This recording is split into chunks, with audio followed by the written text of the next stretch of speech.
にちは、はるかです。まいです。今日はまいちゃんとのコラボ動画3本目になります。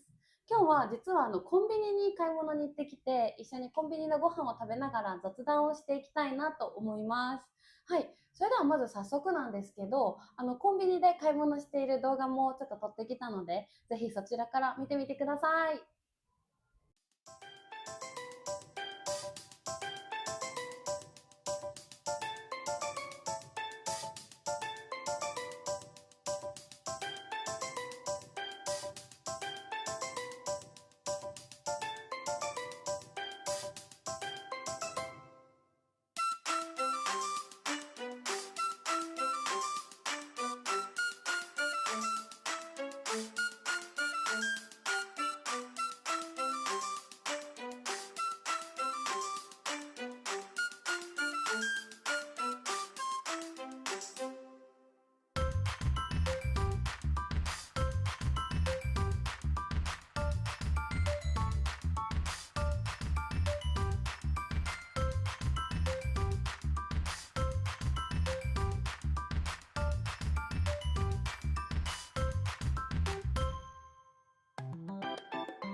はい、いかがでしたでしょうか。こんな感じでコンビニで私たち好きなものをそれぞれ買ってきました。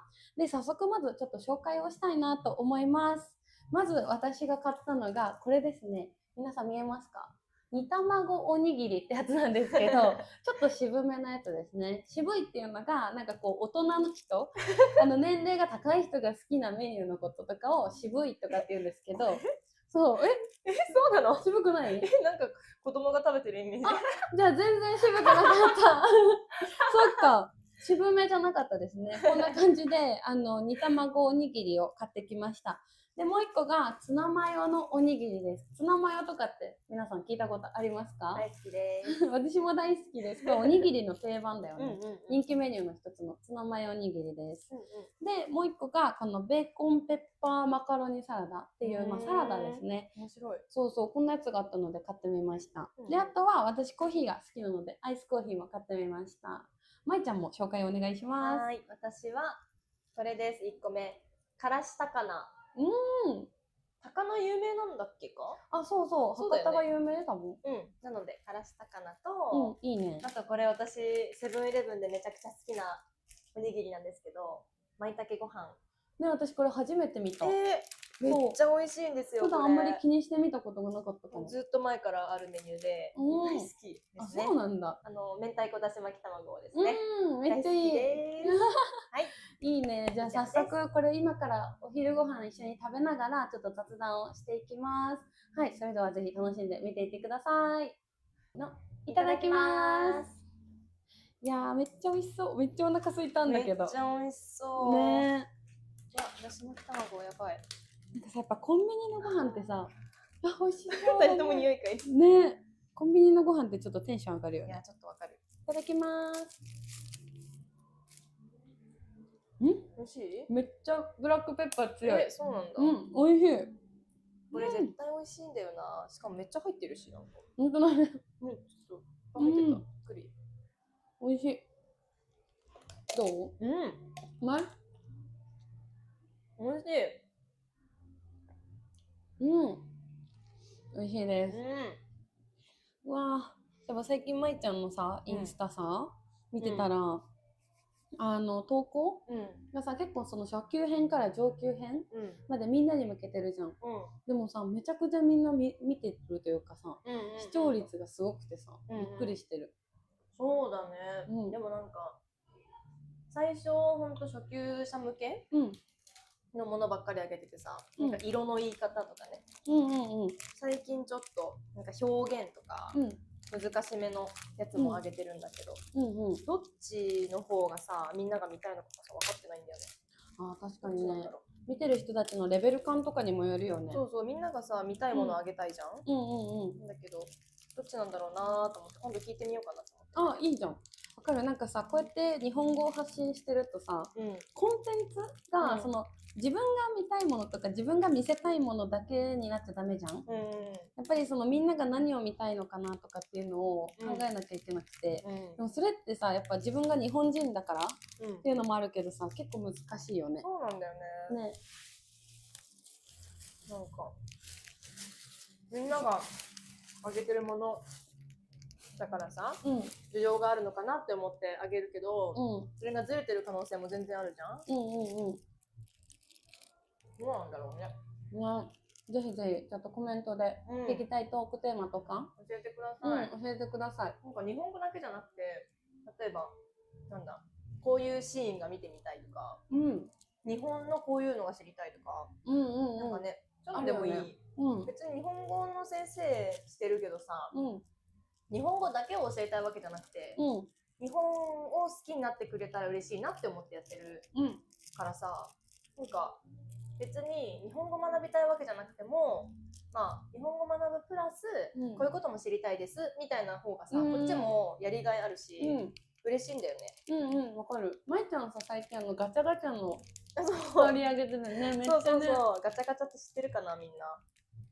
ガチャガチャってカプセルで中におもちゃが入ってるやつ、でこうガチャガチャで出るんですけど、それのストーリー上げてて、めちゃくちゃねリアクションが良かったよね。そう、めっちゃみんな結構ね、みんな参加型のストーリーにすることが多いんだよね。なんかこれ好きな人いますかとか、みんなこれ教えてくださいとかやってるんだけど、多分結構ダントツで反応が良くて、みんなの。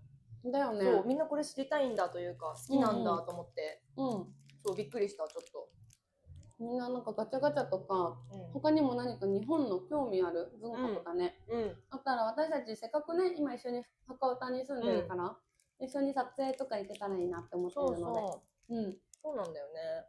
ぜひリクエストお待ちしてます。でも私たちの好きなものとかも伝えていきたいよね。そうだね。なんかそのバランスとかってね結構難しいよね。自分たちのことも知ってもらいたいしね。この卵のやつ食べづらそうだね。めっちゃ崩れる形が。美味しいんだけどね。難しいよね。そう。美味しそう。めっちゃでも美味しいよ。このさ、おにぎりのさ、この剥き方とかさ、絶対難しいよね、海外の人。確かにね、番号はあるけど、うまくいかなくない？日本人でもたまにうまくいかないじゃん。さ、海苔がさ、破れるよね。あれめっちゃ嫌だよね。めっちゃ嫌だ、あれ。ね、なんかさ、海苔が破れちゃうってさ、結構おにぎり買ったらさ、ダメージでかくない？ね。そう、半分ぐらいなくなる時あるからね。ある。あれめっちゃショック。あるよね。なんかこれも開け方とかね、リールとかにしようかな。ね、面白そう。みんな知りたいのかな？うまく開けるやり方。海外とか行った時さ、コンビニ行く？あんま行かないかもな。私ね、絶対行くんだよね。気になって一回行ったりとかするけど、絶対行くんだ。なんで気になるの？なんかそのコンビニの、なんかホットスナックとか日本もあるけど、なんか台湾とかで行ったコンビニ、セブンイレブンだったかな、忘れちゃったけど、もうなんかその日本にはないホットスナックが置いてあって、なんかそういうのもあるし、その韓国とかってコンビニめっちゃ美味しいものが多いのね。そうなんだ。そうだからなんか一日その旅行に行ったら一食は絶対コンビニで食べてる、韓国とかは。あえて？めっちゃ美味しいの。お弁当も美味しいし、カップ麺とかももちろん美味しいんだけど、他にもなんかね、チンして食べるソーセージとか、なんかつくねの棒みたいなやつとかもあって、めっちゃ美味しくて。美味しそう。美味しいよ。なんか日本のコンビニもさ、美味しいとかさ、すごいとかって言われるけど、確かに美味しいんだけど、これが私たちからしたら普通になってる。そうだね。だから海外とか行ったら私はコンビニ絶対行く派。そうなんだ。でもびっくりしたのはないの？なんかこんなのあるのみたいな。海外行った時にこんなのあるのっていうかは、コンビニってさ、基本的には綺麗な場所じゃん、日本って。なんだけどアメリカで行ったコンビニがもう入ったら段ボールとかが入り口にボボボボボボって入って、なんか場所にもよるのかもしれないけど、うん、私が行ったコンビニは比較的そういうところがめっちゃ多くて、うんうん、なんかおすごいみたいなそうそれでびっくりした、カルチャーショックじゃないけど、そう、かなっていうのと、日本って仕事中に携帯って基本的に NG じゃん、だけど韓国のそのコンビニ行くと、お客さんがいない時間とかって店員さんが普通に携帯でこうなんかメッセージのやり取りとかしてるから、やっぱりなんかそういうのを見ると文化の違いを感じる、けどもうそこもさ、やっぱ海外に行ってたらさ、その文化も面白いじゃん、そうだね、慣れてくるしね、なんかそうそう、まあいいんじゃないみたいな、そうだからなんか日本と違う、面白いみたいな、いやわかるかも。私もオーストラリア行った時に、スーパーのなんかレジがさ、そもそもベルトコンベヤーみたいなわかるわかるやつあるじゃん、であれでさ、こうピッピッてしてさ、投げられるんだよね。あ、そう、こっちにね、バナナとか投げられてさ、って思ってね、投げちゃうんだみたいな。別にいいんだけど、いいんだけどびっくりはするよね。わかるわかる。そう、商品だけどなと思って、でしかもなんか同僚と喋りながらやったりとかしてるし、そうそうそう。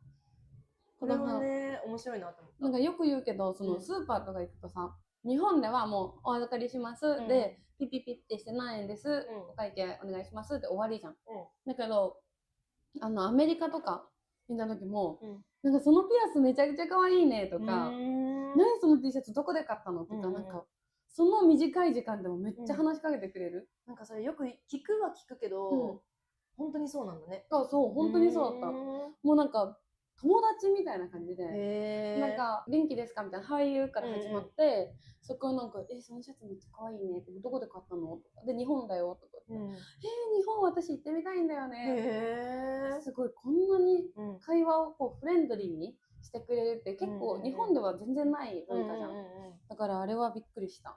そうなんだ。まあ確かにね、日本にいたらないから私もフィリピン行った時びっくりしたな。だよね。もうなんかさ、オーストラリアにいた時も、やっぱ犬の散歩をしてる人とかってさ、犬っていう共通点があるからさ、喋ったりするじゃん。だから分かるの、それは。日本でもそれはそうじゃん。なんか、あ、こんにちはみたいな感じで、こう犬同士が先にじゃれ合うから、なんかその飼い主もなんかこう喋るみたいな。じゃなくて、私は別にオーストラリアで犬を飼ってるわけじゃなかったけど、犬の散歩をしてる人がこっちに触れ合ってきたりとか、なんか別にそうじゃなくても、普通に「はい」っていうのが普通だった、すれ違ったらね。それが最初全然受け付けなくて、私は怖いって思って、っていうか何喋ったらいいのって思って、だけどなんか最後の方は誰かとこうすれ違ったら「はい」っていう、とりあえず「はい」って言って、それで話題がなければ別にそれでもいいし、なんか喋りたかったら喋るみたいなのが普通になってたから、日本に帰ってきた時にすごい冷たく感じた。ああ、そうなるよね。確かに。そうだよねみたいな。あんまり見てるとちょっとやめた方がいいかなとか。そっか、そっちで慣れちゃったから。そう。やっぱ半年以上いたらちょっと慣れてきちゃって、それに。そうなんだよね。確かにそうなるんだね。そう、変な感じだった。帰ってきて逆に。すごい。でもそれもなんかまた面白い視点だよね。そうね、逆カルチャーショックじゃないけどさ、あった。今までだって日本のそれが当たり前で、オーストラリア行ってびっくりしたのに、そっちに慣れて、そうなんだよね。戻ってきたらまたびっくりみたいな。すごいな。それでこっちでまた、あ、そっかってなって、日本に慣れるのは早いじゃん。別に1週間ぐらいいれば慣れるわけじゃん。で、2週間ぐらい日本に一時帰国してからフィリピン行ったんだけど、フィリピンでもやっぱりみんなすごいフレンドリーだから、話しかけてきて、なんかね、面白い人がいて、いきなりね、日本人って分かって話しかけてくるわけ。日本語喋ってるからさ、分かるじゃん。でさ、なんかお兄さんが話しかけてきてさ、日本人みたいな、日本人ですかみたいな感じで言ってきてさ、喋れるんよね、ちょっと。で、あ、そうですよみたいな感じで言ったら、自分のさ、腕のここに入ってるタトゥーを見せてきて、それが見て見てって言ってきて、ここに何書いてあったかって言ったら、鈴木純子って書いてあった。誰？でそれで仲のいい友達とか言って、あ、友達の名前で入れたの？すごい。めっちゃ面白くない？なんだろう。それをわざわざ見せてきて、しかもそれ以外言わないのね。見て見てタトゥー、これって言って、これは誰？とか言って、私たちでね、誰ですか？って言ったら、仲いい友達って言ってきて、あ、そうなんだって言って、次の質問しようと思ったら、バイバイって言われて。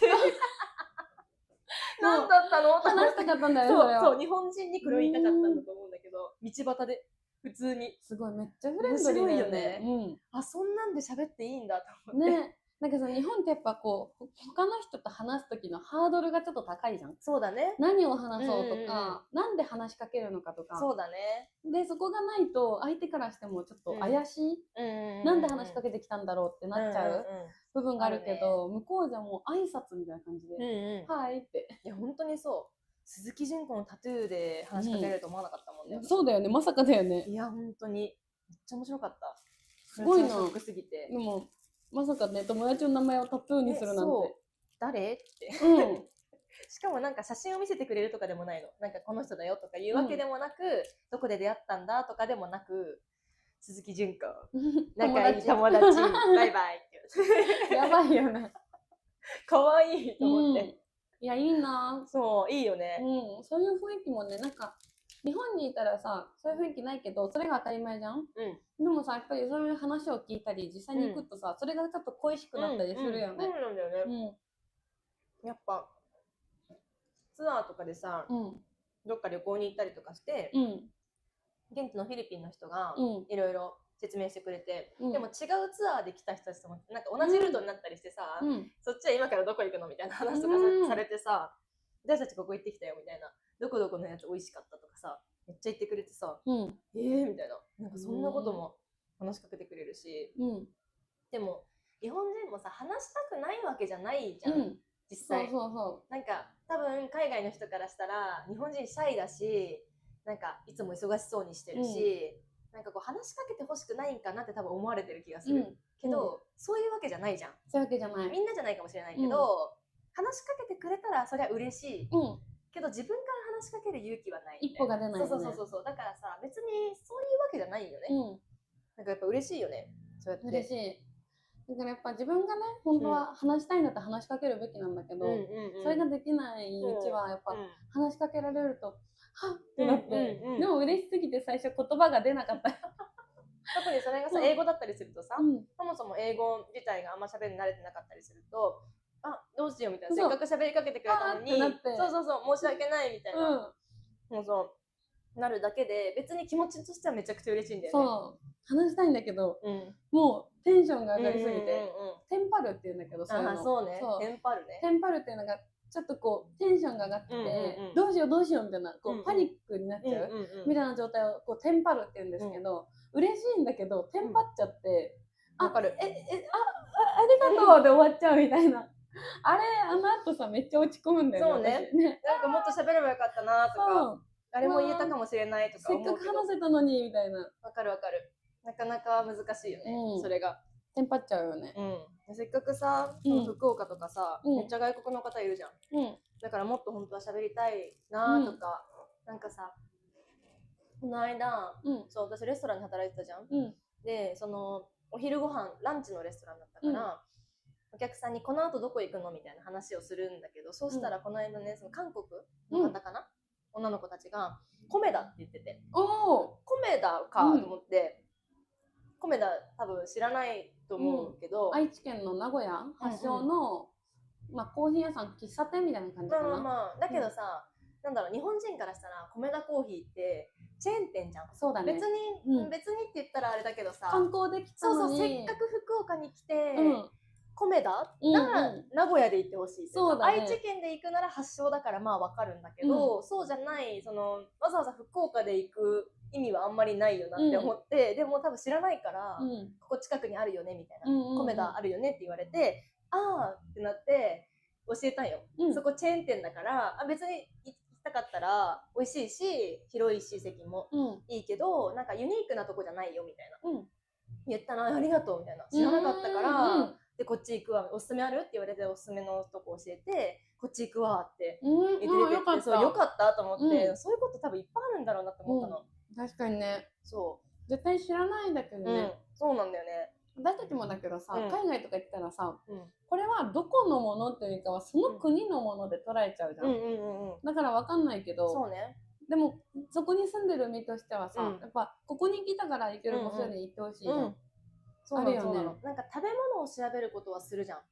ここの土地で食べ物が有名なもの、例えば、福岡だったら明太子が有名とか、いちごとか、なんかそういうのはあるけど、多分お店まではあんまりわからないというか、でもそういうのってやっぱ地元民に聞くのが一番いいよね。うん、現地に行ってから地元民に聞くのがいいんだろうなって思う。もっとだから聞いてほしいんだけど、そうなかなかね、多分外国の方も日本人はあんま話しかけてほしくないかなみたいな感じなのかわかんないけど、あんま話しかけられるイメージがないから、もうぜひたくさん話しかけてください。いや本当に、だからこういう場でもね言ってほしいよね。そうそう、本当になんかここに行ってほしいとか、ここのこともっと教えてほしいとかね、そういうのあったら全然。まいちゃんもそれこそ神奈川出身、で、その後今福岡にも住んでるし、やっぱりその関東にも詳しかったりする。そうね。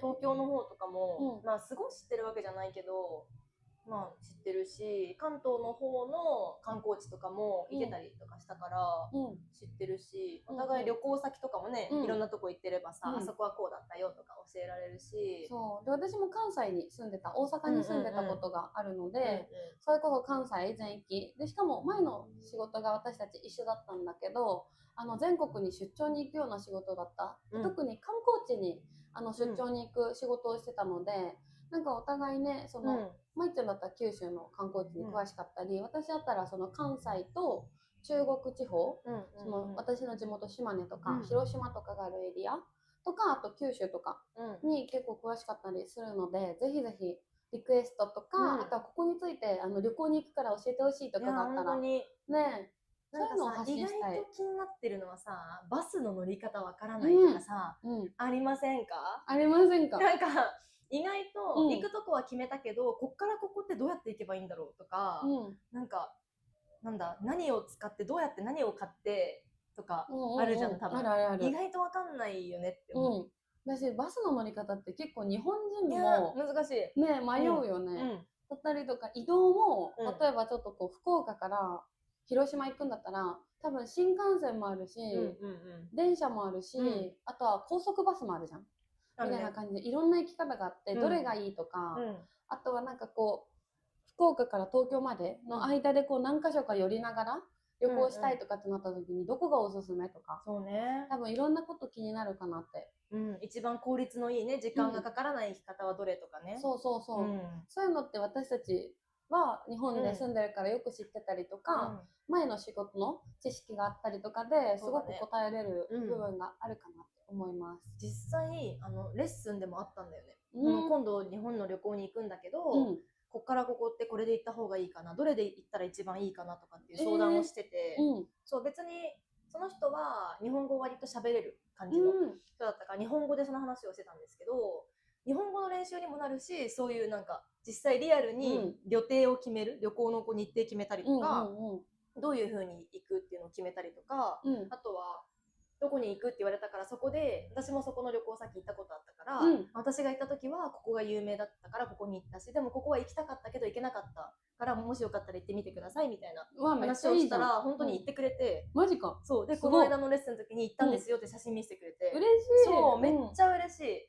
すごいなんかやっぱり自分の思い出とか楽しかったこととかを話してる時一番生き生きしてるから、それで日本語がちょっと出なくてもなんかすごい頑張ってこれを話したいからって言って頑張って話そうとしてたのも良かったし、そうやって情報交換、日本語だけじゃなくて情報交換をできるのもめっちゃいいし、私はそれこそ行けなかったから、で行ってくれたわけじゃん。で次は私は行きたいってなったら行けるじゃん、そこに教えてもらったからね。本当は私が教えるべきなのかもしれないけど、そう向こうから教えてもらって、めっちゃそれはそれでいいなって思うし、その人も自分の国に来るときはなんか言ってくださいみたいな、いろいろ教えてあげますよみたいな感じで言ってくれたりとか、めっちゃいい関係だね。そうめっちゃいいなと思って、だから先生と生徒とかじゃなくて、普通に人と人としてこう友達じゃないけど、せっかく関わってるからみたいなのがやっぱいいなって思うよね。確かにね。レッスン、レッスンもするけどね。そのレッスンを通してね。そう中で50分っていう時間をどういう風に使うかはね、自由だから。日本語を勉強できたはもちろんなんだけど、そこにプラスアルファでね、なんか日本のことを知ることができたってなるとめちゃくちゃいいよね。それめっちゃいい思い出だね。すごい。だからね、それはレッスンじゃないけど、でもはるちゃんなんていろんなこと知ってるから。そう私今そのオンラインの日本語コーチになれるように今準備の期間なんですけど、なんか今後そういったこともしていきたいなと思ってるので、ぜひぜひ楽しみに待っていてください。もちろんリクエストとかあればたくさんコメントで待ってます。で、私とまいちゃんこうやっていつでも会えるので、本当になんかこう私だけで答えるのが難しいなとか、なんか私だけじゃなくてまいちゃんと一緒にやった方が皆さんにいい情報をお届けできるなってことがあれば、いつでも本当取れるので、ぜひぜひお願いします。ですね。めっちゃ食べた。美味しい。そう。美味しい。一口もらっていい？これ食べていいよ。いただきます。あ、こんなに明太子濃いんだ。美味しい。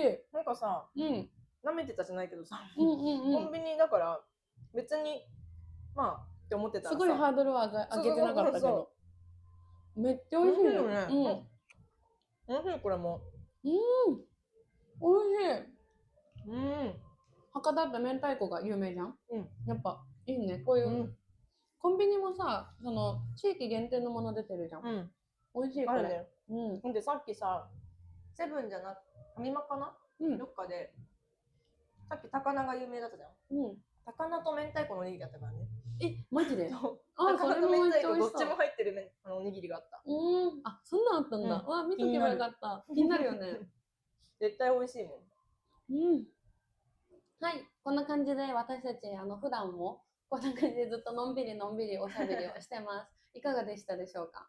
なんか結構カジュアルだったりとか、でも雑談といえどやっぱり皆さんにも聞いてほしい話題がたくさんあったので、なんか皆さんと一緒にこう3人というかみんなで会話してるみたいですごい私は楽しかったです。はいですね。今回のまいちゃんとのコラボはこれで最後になります。ただ本当に私たちすごく近くに住んでいるので、これからも一緒に頻繁にコラボをしていけたらいいなと思っています。いかがでしたでしょうか？で、まいちゃんのインスタのリンクも概要欄に貼ってます。日本語を初級から学びたい人も中級上級の方も、他にも日本のこうリアルな風景とか見たい人もみんなが楽しめるアカウントになっているので、ぜひぜひそっちもチェックしてみてください。お願いします。はい、ということで今日は以上になります。今日も最後まで見てくださってありがとうございました。また次回のエピソードでお会いしましょう。またね。またね。